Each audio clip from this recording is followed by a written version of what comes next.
কক্সবাজার সদরের পিএমখালী ইউনিয়নের মাসুয়াখালীতে ২০০ বছরের পুরনো নসরত আলী পাড়া কবরস্থানের জমি দখলের চেষ্টা প্রতিহত করেছেন স্থানীয় মুসল্লিরা।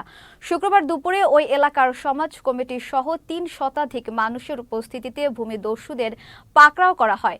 স্থানীয়রা জানান, কবরস্থানের পবিত্রতা রক্ষা ও দখল হওয়া জমি উদ্ধারে দীর্ঘদিন ধরে দাবি জানিয়ে এলেও অজ্ঞাত কারণে নীরব রয়েছে প্রশাসন ও স্থানীয় জনপ্রতিনিধিরা।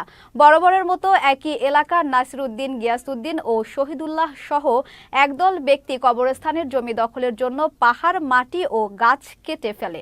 এতে ৩ শতাধিক মুসল্লি ক্ষুব্ধ হয়ে বাধা দিলে ভূমিদস্যুরা পালিয়ে যায়। স্থানীয়রা বাসিন্দারা জানিয়েছেন, গত কয়েক বছর ধরে এই কবরস্থানটি নিয়ে গোলমাল বাধাচ্ছে স্থানীয় মৌলানা মুজিবুর রহমানের নেতৃত্বে একটি প্রভাবশালী মহল।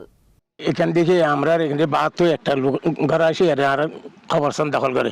এইটা খবরস্থান আমরা ২০০ বছর পর্যন্ত, এখন তারা আসে কিছুদিন পরে বা ১০-২০ বছর হয়ে দিই, ২০ বছর পর আমরা আর শাশির খবর আর বাপর খবর সম্পূর্ণ খবর খাটিয়ে তারা ঘর বান্ধিবার ব্যবস্থা করে। দেখতেছি পুরা কবরের উপরে টয়লেট ময়লেট ওই যে গদমর করার জন্য প্রশ্ন হয়েছে। আমরা পাড়ার পড়শি সবাই শূন্য কবরস্থানের পবিত্র রক্ষা করার জন্য আমরা চলে আসি, দেখি এখানে এই দখলবাজি আমরা এই প্রতিরোধ করার জন্য পাড়াপড়শি সবাই আওয়াজ তুলছে। আমাদের এই কবরস্থানটা হচ্ছে আমাদের পূর্বপুরুষের ২০০ বছর আগের কবরস্থান।